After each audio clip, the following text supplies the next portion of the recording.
Hello, it's day 11 in our guidebook, and today we are on the topic of self awareness. Now, I wrote a disclaimer in this section because whenever I wrote on this topic, I was in a season of deep hardship, mostly just trying to put one foot in front of the other.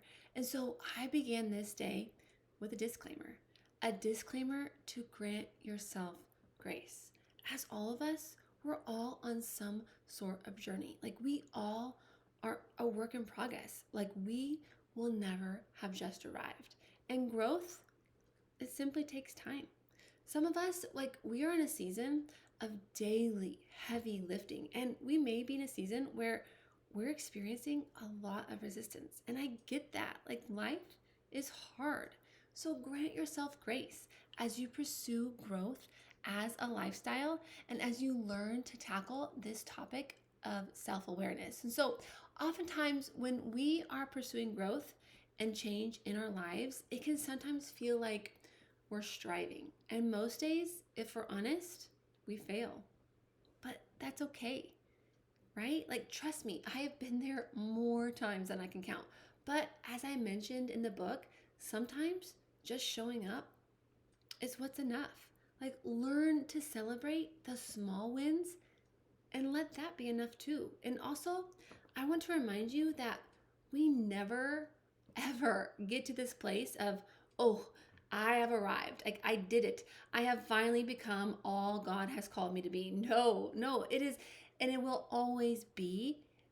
We will always be in this continual state of arriving. And I'll never have fully attained that which I'm seeking. I'm always growing. I'm always changing, and this will be the case for the rest of my life. So we have to accept this so long as we're living on God's green earth. And oftentimes we are either always pursuing that goal or seeking change and growth and discovering our dreams, but remind yourself that you are continually held in this tension of now and not yet. And again, find acceptance in that and grant yourself grace on your journey to becoming more. And so I mentioned in the guidebook that self awareness is your number one tool in your tool belt to help you manage yourself. And self awareness, in a sense, is to help you get your power back and to remind you that life isn't simply just happening to you, but you're happening to it. Do you see the difference? You're not a victim to your circumstance, and you have the power to create the life that you want. And I said it in my book, and I'll say it again because I believe that is true. Like, happiness, it's an inside job. Like, we are people who we have to learn to live from the inside out and not the other way around. If there is something in your life that you might not like or enjoy, like, you actually have the power to change it. Oftentimes, when I'm facing like resistance or desiring some sort of change, it can feel difficult and I'll just want it to go away. But ultimately, God, He may not want to change my circumstance. Maybe He just wants to change me.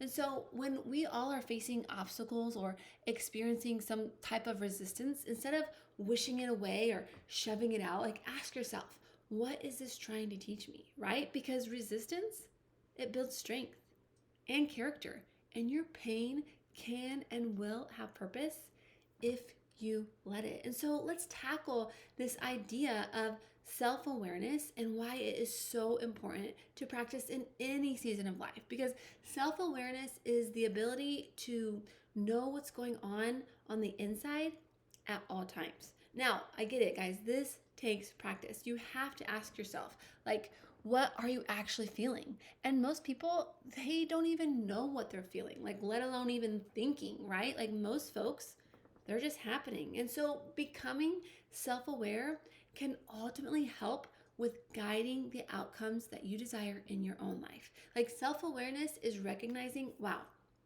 I'm feeling really hopeless right now. And that's maybe because 10 minutes ago, I was reminded that like I felt like a failure.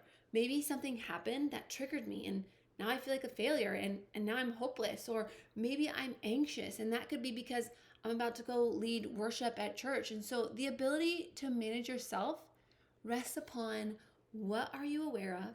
And what is going on the inside of you? For example, like when you wake up in the morning, I want you to do this throughout your day. Ask yourself, self, how am I doing? And not just to recognize the bad that may be going on inside, but really just so that you can help keep those negative thoughts from coming and allowing them to stay. And for starters, I think that it's important that maybe just accept the way that we feel. We don't have to judge it or condemn it, like simply accepting it. For example, if you feel anxious, maybe take inventory of that, right? Or you might start being anxious about your anxiousness. And I think if you think yourself logically or work your way through it logically, ultimately it's you staying in power of the thoughts that come in and out of your life. And when you think the right things, your emotions will line up with it because our emotions are mostly derived from our thoughts. And so do not leave your house today before you know what is going on the inside of you. Like, be self-aware. And again, it's your greatest tool in your tool belt. And sometimes you have to ask yourself, like, what do I need? Like, we all have days where we feel good or we are full, or maybe there may be times where you're not so good and you have to ask yourself, man, how much pain am I in? And maybe you're not in a ton of pain. Maybe there's this thing that's bothering you. However, if you're in high levels of pain day in and day out, maybe because you grew up in an abusive environment, like if you know you're in a lot of pain and you've been in it for a while, you may need to seek professional help. You may just need to uncork the bottle with a professional counselor. And I know for me, when I first sought counsel, it was like this great release. And I was able to share my turmoil or my pain in a safe place.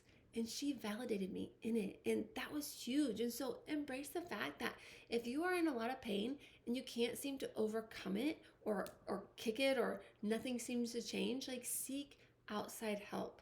Seek counsel. And at the end of the day, it's only through God and His grace that we can overcome our pain points and discover our triggers. Like through the power of God's Spirit, He can help us to become aware of our own needs. And for example, when we are tired or maybe feel lonely or maybe just simply in need of connection, like He can help reveal this to us so that we can go get our needs met in a healthy way. And so it's my prayer today for you that you find the divine space to go and get your needs met in a healthy way, and also for the courage and the strength to walk it out, because God, He has anointed you to do hard things well. Now, let's make a plan to practice self-awareness and to set yourself up for success so that you can become the best possible version of you and you can show up powerfully in your life.